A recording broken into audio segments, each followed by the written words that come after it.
Okay, we're back to finish up unit or civil liberties 4 through 10, and it will deal with the some very controversial subjects, or the controversial subject of right to privacy. And our big case, of course, is about abortion, but there'll be some other things in here as well.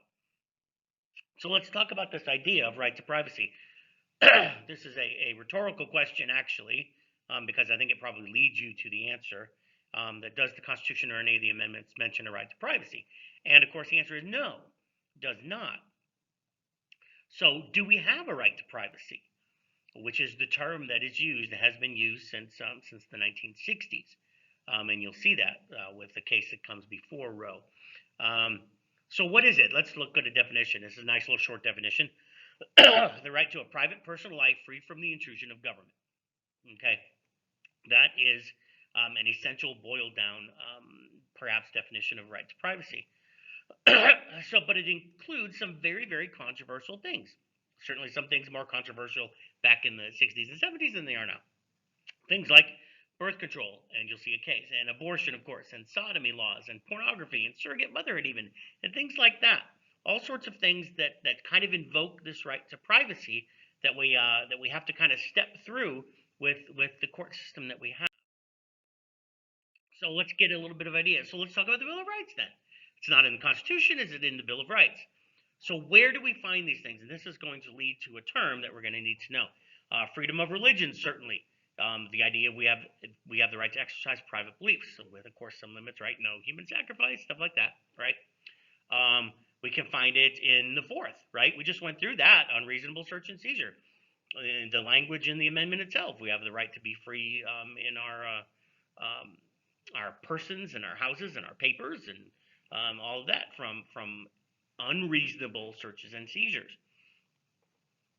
Let's get an idea. Made in 1928, a decent definition, perhaps. Justice Brandeis, he said, the right to be left alone. And he goes, the most comprehensive of the rights and most valued by civilized men. So that's starting to kind of boil down this idea. What is the right to privacy? Is it the right to be left alone? Just leave me alone. Talking about government. Just government, Mr. Government, leave me alone. Maybe that's it. So let's get to our cases. So we're going to see where we go, and it really starts with the subject of birth control, not even abortion yet. And it's in 1965. You just need to know that this case is the case that sets up Roe, okay?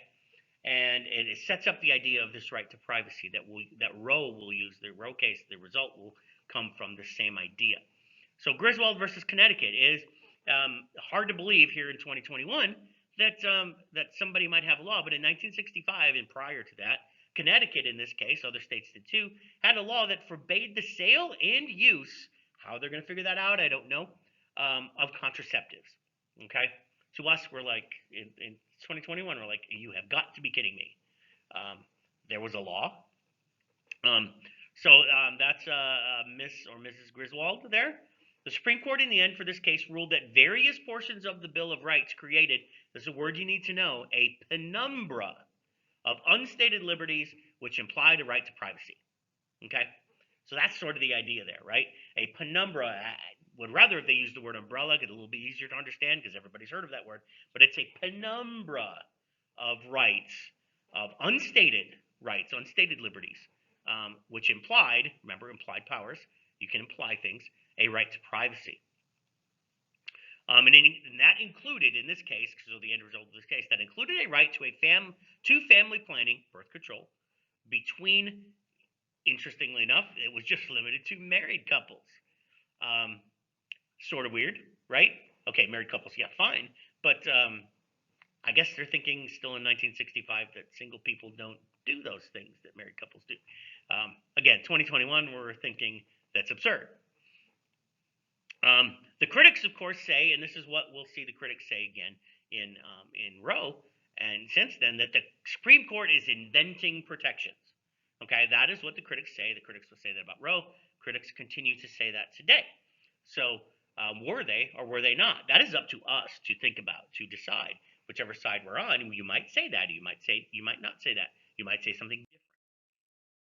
Okay, so let's get to our case. Of course, Roe v. Wade is about abortion, probably the single most divisive emotional, cultural issue we have. That would be my thought process on this. You might think there might be something else, but it's up there. If it's not the most, it's at the top. Okay. That's Jane Roe. That was the name used in the case to keep her identity secret. Her name was Norma McCorvey. Interestingly enough, or ironically enough, this is not part of the test or anything. As later on in her life, she died not too terribly long ago. She became a pro-life activist. Just something very interesting to think about. So get to the case. It's a Texas case. State law allowed abortions only to save the life of the mother. That was it. Plain and simple. Nobody else could get an abortion. Any other reason? Out of bounds. Norma McCorvey, as Jane Roe, her attorneys, I think it was the ACLU, decided to fight this case, and it ended up in the Supreme Court. The Texas side of the case, and you'll read some of this in the summary and the dissent as we see as you get to your assignment today. Texas argued that states have the power to regulate moral behavior. Remember, this goes back to the 10th Amendment. It goes back to federalism. And if you remember, we talked about the 10th Amendment. We talked about federalism. And we talked about the different powers that national government and state has. And we called those powers that the state has, that the national government has, we called them police powers. Okay? Which includes the ability to regulate moral behavior. They still have that. And there are laws all over the place that are perfectly legal and constitutional that regulate moral behavior. Things like alcohol laws, things like when you can sell alcohol, those kind of ideas, banned substances, or cigarettes for age limits on those, that kind of stuff. Okay. So what we're going to get to now is and this is for our case, what does Roe really say? You will be, after this, you will be part of the maybe 1/10 of 1% of the entire population of the country that actually knows what Roe really did. Okay. The misconceptions about Roe are everywhere on both sides of this issue. Okay? So let's see what it did. So we have to know this. First of all, absolutely, virtually no state control in the first trimester. You've done biology. You've lived a life so far. You should have heard the word trimester, and so a woman's pregnancy is generally divided into 3 parts, right? 3 equal parts, 13 weeks, whatever it is, right? It did allow, so here's the next thing. It allows states to restrict abortion for protection of the mother's health and life, actually, in the second trimester. Okay, so that's different than what most people think. And then states can actually ban abortion in the third trimester with just the exception to the mother's life or health. Okay, that's what Roe versus Wade allows. So clearly, what we have to understand, again, that's absolutely controversial, is what Roe actually says is as the pregnancy moves on, the state, the government, whether it's state government or national government, has the ability to add more restrictions in. Okay? That's what it says. It doesn't say all or nothing. It doesn't say all or nothing for pro-life or pro-choice. It says the government can do stuff as it moves along. Okay, so part of the controversy, and here's one of the key things, is even the legal experts who support the idea of the decision, right? That abortion, the Roe versus Wade, is a proper decision as far as what it says. It is bad law because it's fuzzy. It's shadowy. They use this penumbra idea, and here's the idea. Here's what they say. They should have just said, say it. Don't do the fuzziness. Don't do the let's use the penumbra word or whatever it is. Just dag on it and say it. That's what they really want. Okay, that's why they say it's bad law, because Justice Blackmun, who wrote the decision, it's very, very fuzzy in legalese, and it's like just either say it or don't. Okay, that's the idea.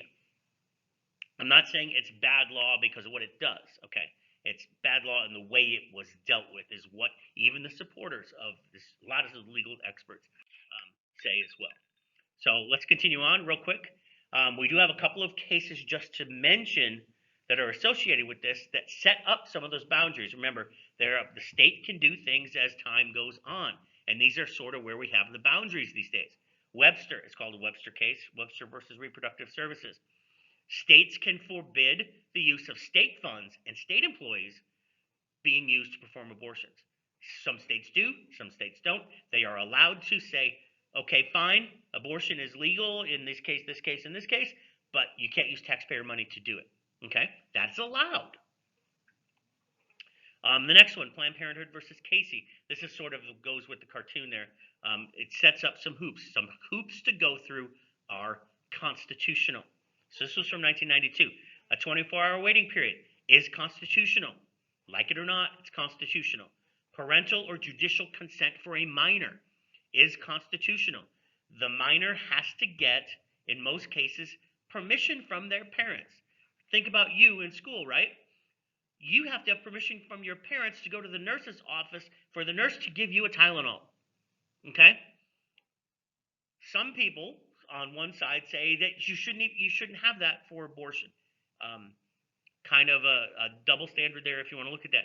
But the judicial portion of that is if a young lady, a minor who is pregnant,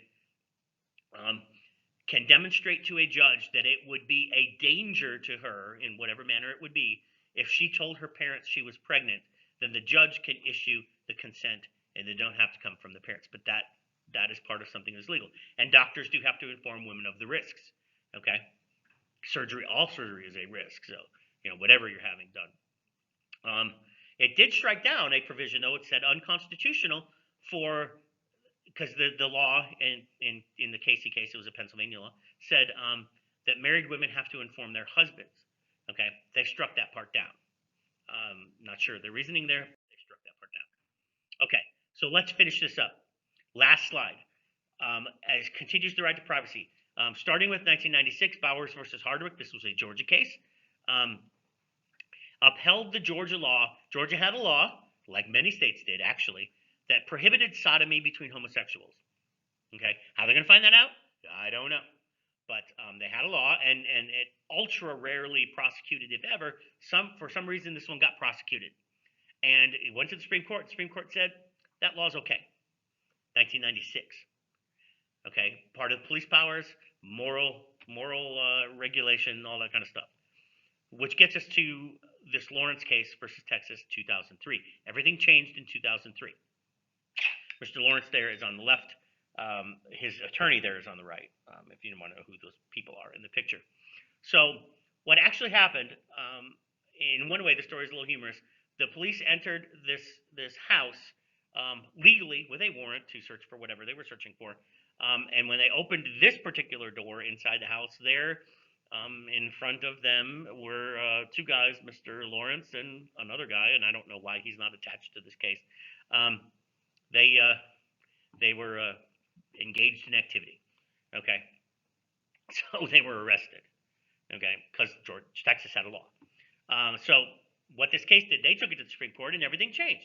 Overturned the Texas law, and then of course all other laws, which means the Georgia laws, and then overturned as well, that prohibited the intimate activities of anyone as a violation of privacy and liberty of adults to engage in private intimate activities.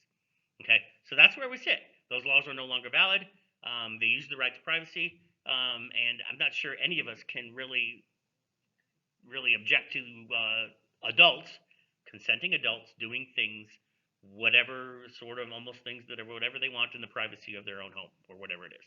So that's where we finished today, and we're done with 4 through 10. You have an assignment. It is the row case.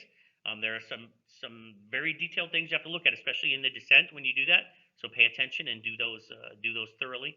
And we have one more set of stuff that'll take a couple of days. That will be civil rights, and then we will have a test at the end of the month. So good to see you. Get that assignment done, and we'll see you next week with more stuff.